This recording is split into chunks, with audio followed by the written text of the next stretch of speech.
यस्तु सर्वाणि भूतानि आत्मन्यवानुपश्यति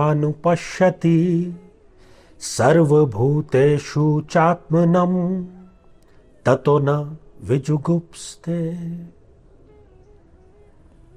मेरे बहुत ही प्रिय और बेहद सम्मानित साथियों, हृदय की असीम गहराइयों से अभिनंदन, बहुत बहुत हार्दिक स्वागत। साथियों, उपनिषद के इस सूत्र में, इस श्लोक में बहुत ही छोटी सी, सुनने में मामूली परंतु असर में बहुत गहरी बात कही गई है।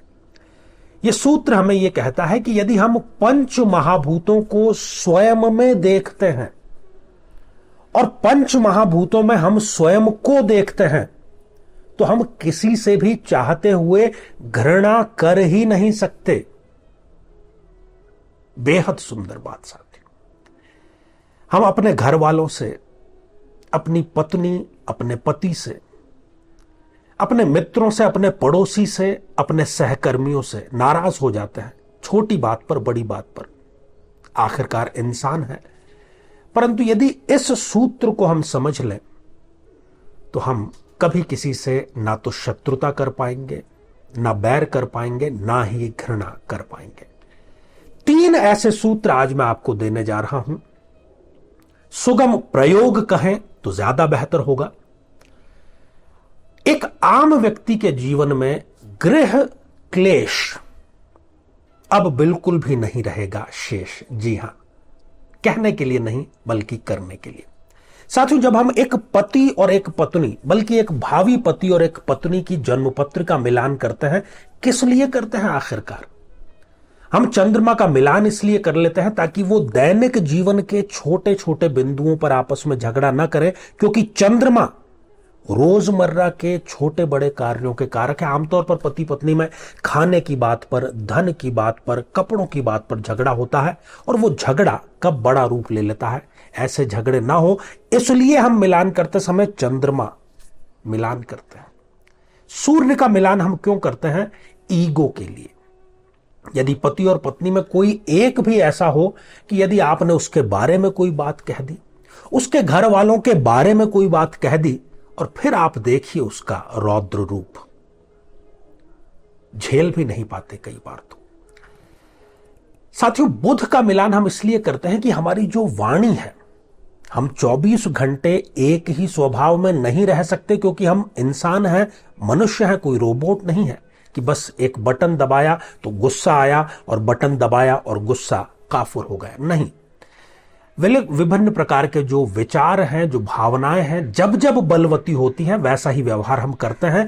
तो पति और पत्नी एक दूसरे से मीठे शब्दों का इस्तेमाल करें, इसलिए हम कुंडली मिलान करते समय बुध का मिलान भी कर देते हैं। साथी, गुरु का मिलान हम इसलिए करते हैं कि जो भावी जीवन साथी हैं वो एक दूसरे के साथ में संयोग करके अपनी संतति को आगे बढ़ा पाएंगे या नहीं बढ़ा पाएंगे। और शुक्र का मिलान भी साथियों हम इसीलिए करते हैं कि वो एक दूसरे को शारीरिक सुख प्रदान कर पाएंगे या नहीं कर पाएंगे।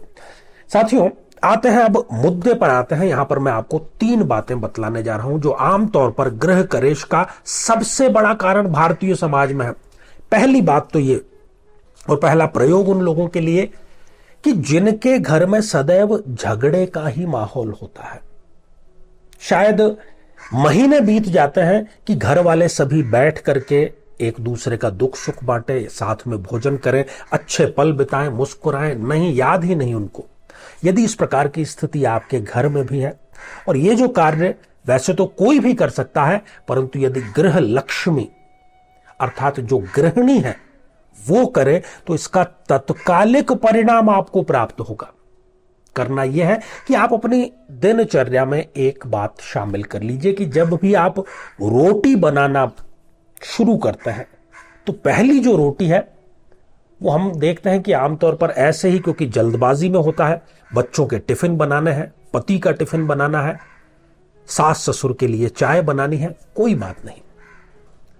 आप जो प्रथम रोटी का निर्माण करते हैं उसको पूरी शांति पूर्वक इत्मीनान से करिए और अच्छी निर्मित करिए। उसमें आप घी का भी थोड़ा सा समर्पण करिए। और जब वो रोटी निर्मित हो जाती है उसके 3 बराबर भाग आपको करने हैं। और इस में से जो पहला भाग है वो गौ माता को समर्पित करके उनकी 3 परिक्रमाएं आपको कर लेनी है। दूसरा जो भाग है वो श्वान को अर्थात कुत्ते को आपको समर्पित करना है और तीसरे भाग को आप कौवे को समर्पित करें।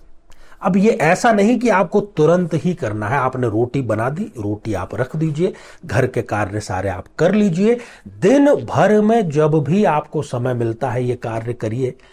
और ये जो गृहिणी शांतिपूर्वक, इत्मीनान से, समर्पण से, श्रद्धा भाव से ये कार्य करती हैं, उनके घर में इस प्रकार की नौबत ही नहीं आएगी कि एक दूसरे का गला काटने के लिए लोग तैयार रहें। साथियों, अब बहुत ही, वैसे तो हम हमारे एपिसोड में भी ये बात बतलाते रहते हैं, परंतु बहुत ही महत्वपूर्ण आए दिन, क्योंकि आजकल बहुत बड़े परिवार तो है नहीं, पति पत्नी, मेट्रो सिटी की बात कर ले या कस्बों में भी आजकल ये संस्कार आ गए हैं कि पति और पत्नी ही है, अभी तो उन्होंने बच्चा भी उनके घर में आगमन नहीं हुआ है, वो ही एक दूसरे के लिए झगड़ा करने के लिए पर्याप्त है। और इसका सबसे बड़ा कारण यह है कि कुंडली जो मिलाना था वो ठीक से नहीं मिलाई गई। अब ऐसे में करना क्या रहा, आप किसी भी सोमवार से, वो यदि सोमवार शुक्ल पक्ष का प्रथम सोमवार हो तो सर्वाधिक बेहतर रहेगा। 41 दिनों तक लगातार इसमें जो नैसर्गिक समस्याएं आ जाती है उसको दूर करके 41 अर्थात 41 दिन तक ये कार्य करना है। पति और पत्नी दोनों समीप के किसी भी महादेव मंदिर अर्थात शिवालय में आपको जाना है, थोड़े से बिल्व पत्र समर्पित करने हैं और गंगा जल मिश्रित जल से महादेव को आपको अभिषेक करना है। और साथ ही हो सके तो मंदिर प्रांगण में बैठ करके या फिर आप घर आकर के भी इस मंत्र का 108 बार जाप करना है। साथियों, मंत्र इस प्रकार है, ओम नमः शिव शक्ति स्वरूपाय मम गृहे शांति कुरु कुरु स्वाहा। इस मंत्र के माध्यम से क्या किया साथियों, आपने महादेव शिव को और मां गौरी को, शक्ति स्वरूपा को यह प्रार्थना की है कि गृह शांति, घर में हमारे शांति का निर्माण करना है, ऐसा आशीर्वाद देना है। कुरु कुरु स्वाहा। 41 दिन मैं समझता हूं कि आपकी जिंदगी के झगड़े के अंतिम 41 दिन होंगे। इसके बाद में इस प्रकार के विषाद की, झगड़े की, दुख की, वेदना की, पीड़ा की, कष्ट की फिर कभी भी नौबत आपको नहीं आएगी। साथियों, झगड़े का तीसरा बिंदु है ससुराल पक्ष के साथ में अनबन। ज्यादातर तो ये बहन बेटियों के साथ में समस्या है, कई पुरुषों के साथ में भी समस्या है कि उनकी अपने ससुराल से बिल्कुल भी नहीं बनती, चाहे वो ससुराल के साथ में रहें या ससुराल से दूर रहें। ससुराल से संबंधित किसी न किसी व्यक्ति, किसी न किसी मुद्दे पर रोजाना झगड़ा हो ही जाता है। यदि आपके साथ में भी ऐसा है तो आप एक नियम बनाएं, सोमवार से प्रारंभ करें। जब आप सोते हैं, एक तो आपको यह ध्यान रखना है कि उस समय आपका जो सिर है वो दक्षिण दिशा की तरफ होना चाहिए और पैर उत्तर दिशा की तरफ होना चाहिए। आप अपने सिरहाने, अपने दाहिनी तरफ किसी भी पात्र में जल रखिए। यदि वो पात्र चांदी का है तो उत्तम रहेगा, या फिर स्टील का भी हो सकता है, या फिर कोई भी हो सकता है सुविधा अनुसार। सो जाइए, कुछ और नहीं करने की आवश्यकता। जब आप प्रातःकाल जागते हैं, माता धरती को आप प्रणाम कीजिए और फिर उस जल को केले के पौधे में आपको समर्पित करना है स्नान आदि करने के पश्चात। यदि इस दिनचर्या का आपने पालन कुछ दिनों भी कर लिया, 21 दिन भी यदि लगातार कर लिया, तो इसके चमत्कारिक परिणाम देखे गए हैं। और यदि आपके अपने ससुराल से बेहतर संबंध होंगे तो अपने जीवन साथी के साथ में आपके संबंध खराब कभी हो ही नहीं सकते साथी। तो इन 3 विलक्षण उपायों से गृह कलेश अब आपके जीवन में बिल्कुल कभी भी नहीं रहेगा शेष, बाकी नहीं रहेगा।